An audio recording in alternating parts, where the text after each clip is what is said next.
As a therapist, I found that many of my clients are stuck in the past. And then I'm talking about negative experiences that have occurred in the past, whether it's within a relationship, whether it's on your way to a business venture and now they have business trauma. So they have a hard time moving forward because they keep bringing up the past within themselves. And truthfully, the only place the past exists is in your own mind. And every time you rehearse it, you bring up those chemicals and the body relives it over and over again. Because remember, the nervous system can't tell the difference between an imagined state and a real one. So I want to take this time to point out some things that keep you stuck unconsciously and you may not even realize it. And then I'm going to also give you some tools to be able to move past that, because I don't just want to leave you there. My name is Khalid Greenaway, and I'm a licensed therapist, a board licensed therapist, and a certified life coach. And really, I tell people what I help them do is accomplish their dreams and goals. I typically start off my sessions with what you want. Then a lot of people, they come to me and they don't have a vision of the future. They're also unmotivated, but they're living in these memories of the past and they're rehearsing these stress hormones over and over again, not knowing that these cycles of thinking and feeling are extremely addictive. Every emotion represents 12 to 1400 different chemicals that are highly addictive to the membranes, to the cells of the body. Also, it emits an electromagnetic wave. So I just talked about one of the things that causes people to feel stuck, and that is rehearsing negative experiences about the past. And what you'll find is that when you do that, the past starts to become the future. And then actually you go into relationships or ventures or going after your dreams from a place of anxiety or lack of trust because of the experiences that you've had, where it's very important when this happened to be able to heal before you move forward. Another thing that stops people is thinking about what other people will be thinking about them. So it stops them from going for their dreams, from going for their goals for a long time. It stopped me from doing this. Especially as a professional, I'm like, what should I say? Should I not say that? How's my family going to view me? It really stopped me from being able to help and serve and provide value till I realized this. The only person that's responsible for your life is you. And I never want to be one of those people that it is a saying, right, that most people die with their song still inside of them. And I felt like the work that I do as far as in therapy and the people that I help, this allows me an opportunity to do it on a larger scale, because essentially what I do as a therapist is I teach people to be their own therapist, the questions you should ask yourself, and to equip you with the tools. So one of the limiting beliefs, right, is that people will judge me, but then you have to ask yourself, what does it matter? Or is there another way I can look at this? So I want to go back to being healed from the past, because I realize that can keep a lot of people stuck in these different cycles.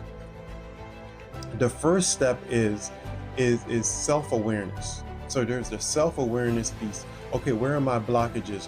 What's the belief that's creating this level of suffering? Because it's not the situation, right, that's creating the suffering. It's your belief about it and the statements that you have over and over again about it. For instance, I'll give you an example that just came up. Someone, it's been infidelity or something like that within the relationship. They automatically internalize it, which is fine. I mean, that's the first reaction to most people. Is something wrong with me? Is there some more I could have done? And then you'll start looking at the other person, then anger is going to come up. There's all these different emotions, but even though you're angry with the person, there's going to be some part of you is, okay, where did I come up short? Right? That's okay. But at some point we're going to have to transition. And actually self-evaluation is good, but you never want to blame yourself for the actions of someone else, because they have the opportunity to come back to you and be able to communicate. So even if that relationship is broken and then the person does it over and over again, so you leave the relationship, then you get in another relationship not having healed, correct? So the healing process is what has to take place first. So during this healing process, what are we going to do? Most people don't even know what that looks like. because they jump into the next relationship because they're trying to cover up the pain instead of giving yourself a time to heal. So then you're extremely sensitive because it's like a wound that's open, and then the slightest little thing is like the person sticking their finger in the wound. Remember, so during this healing process is important, right?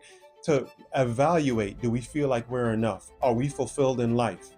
Because the place to enter a relationship is really from a place of, my life is so full and overflowing that I want to give and I want to share this with someone else. Not I want them to stop the pain, or they're the answer to my solutions, or you're on a clock, some type of chronological clock that I need to, or biological clock that I need to get married or have a child or do these things by a specific time. These things are poor motivators, or poor reasons or poor whys to get into a relationship. So during the healing process, this process of self-discovery is key, because it's during this time, it's during this cocoon state that most people walk into their greatness. Like, evaluate your self-esteem. Where am I? How do I feel about myself? These are questions you write in your journal. What fulfills me? Where are my passions? What's my vision for my life? Get up in the morning, first thing in the morning, and do what we call mirror work. Look yourself in the mirror and you compliment yourself. You call out the things that you already do well, the things you're grateful for about you and your life. Wake up with gratitude. I can go into more details with it. Feel free to message me at any point, because I love responding to questions to give more clarity, because there's a way you go about doing that. Mindfulness allows you a means of detaching and being non-judgmental to evaluate the core of who you are, the you that goes beyond the physical body, because we are consciousness. We don't possess a consciousness. Find ways to enjoy life and connect with others. And that's even from a platonic place, just having these human connections. Then from that place, we have clarity. What I have clarity on I have more self-awareness, my self-confidence and my self-esteem is intact. I have a vision for my life. I know exactly where I'm going. And then this other piece, because the more present you are, the more you engage in things like meditation, emotional freedom techniques, breath work, and affirming yourself, so being at a place of gratitude, the more you do this, the less prone you will be to obsessing about negative experiences in the past. And matter of fact, you can get something good out of every single experience, unless you think you can, right? You're like, Khalid, how am I gonna get something positive out of somebody breaking up with me? Because they may be a catalyst to help you realize what you do want, to up your level of exposure, and what you don't want helps you to realize what you do want, because there may have been some things missing that you didn't even realize. And I've seen breakups be the perfect catalyst to people becoming the best version of themselves, to doing self-exploration in a way they wouldn't have before. So as you take this journey, right, even asking yourself questions like I said before, what do I have to believe to create this level of suffering? A lot of times, I'm gonna tell you common things that come up. I'm not enough. I'll never find anyone that's better than this person. There must be something wrong with me. When the issue is the place, the mental and emotional space that you're starting the relationships or going even after the business venture, the dreams, the goals from. Because you have to realize, remember what I said, every emotion is 12 to 1400 different chemicals and an electromagnetic wave. We're all functioning on a particular frequency. That's why you like being around certain people and you don't like being around other people. It's not based on what they know or what they have most times. It's based on how you feel around them, because that's what people remember about you. So many times I find people that put themselves in a place of a victim typically find someone that has narcissistic traits that keep them feeling that way. But it's like you're not able to see it. And also I've seen that many people hold on to relationships far longer than they should. Then also another point is people are also using their past to dictate their future, which is something that throws them off, because as you evolve, you're not even the same person. So you're putting limitations on yourself that doesn't even apply anymore. So I find with this, The best process is the process of becoming. So I do this because I am that. So it's the process of thinking like it, studying people, reading biographies, autobiographies, to think from it, to think as if you already have it.